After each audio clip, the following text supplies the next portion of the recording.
Hi everyone, Antoinette here. Today I'm going to talk about 5 ways that introverts really do prefer to communicate. So if you're trying to connect or build a relationship with an introvert, personally or professionally, you're going to want to watch this video. And if you are introverted, you'll want to stay till the end when I have a message for you. First, introverts really do prefer written communication over verbal communication. So, if you call an introvert or you ask an introvert a question, it is likely that they're going to want to respond to you in writing, whether that's text or email or some kind of note or PM. And the reason why is because we really do want time to gather our thoughts.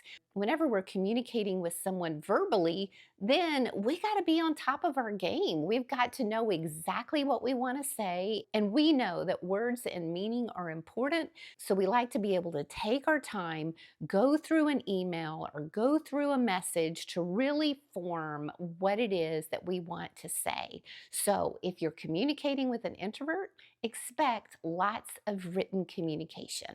The next way introverts prefer to communicate is slowly, meaning they don't want to give an answer immediately if they don't have to. We really do like to think to speak. So we really do like to come up with our answer and form what it is that we're going to say or what it is we're going to deliver in written form.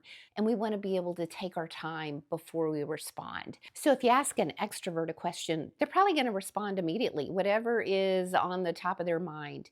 You ask an introvert a question, they're going to respond more slowly. But for us, we're not responding slowly, we're putting more thought into it and we're responding more thoroughly after we have thought it through. Next, introverts really do prefer space to be able to communicate, meaning we're not going to compete for airtime. If there's a bunch of people talking, we're not going to interrupt. We're not going to pipe up and add our 2 cents. If there's a lot of energy, if there's a lot of extroverted communication going on, then you're likely to see us sit back and not say anything because introverts really do prefer to have that space. So, for instance, if you're leading a meeting and you want to hear from everybody in the meeting, the extroverts are going to speak up and the introvert is not unless they have the space to do so. Meaning that you want to let them know that you're going to call on them and you do want to hear from them, but they're not expected to speak up when everybody else is. And this relates to the next one, and that is introverts a lot of times will speak up later, meaning maybe you have communicated with them in a group setting and you don't hear anything at all. Maybe you're thinking they don't have any opinion. They don't have any thoughts on this whatsoever. And then later they'll come back to you one on one and they will share with you their thoughts or they'll ask you questions.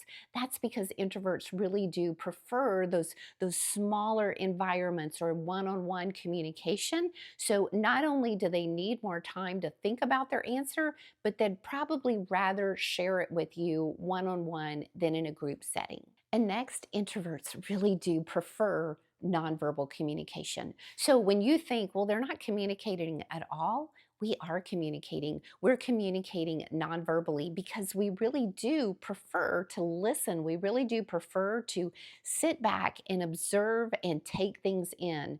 What you may not realize is we're noticing things that the average person out there is not noticing because they're talking and they're interacting, whereas introvert is sitting back, observing and taking everything in. And remember, one of the great things about nonverbal communication is listening, and introverts are great listeners. They will hear things that you say that other people will not hear because they're so intently listening to you and they're listening for things beneath the surface. So, very observant and very good listeners. And don't assume that they're disengaged just because they're quiet. And now let me speak to the introverts. Just as we have our preferred communication styles, extroverts have their preferred communication styles. And so if we're dealing with somebody who is more extroverted, to let them know, for instance, if we need more time before we give an answer, or if we need to think about it and provide something in writing to them, we need to let them know so that they're not wondering what in the world happened. Now, if you are an introvert and you have certain ways that you prefer to communicate, I hope you'll share them in the comments below so that we can all learn from each other. Thanks for watching, and I hope you'll subscribe to my channel.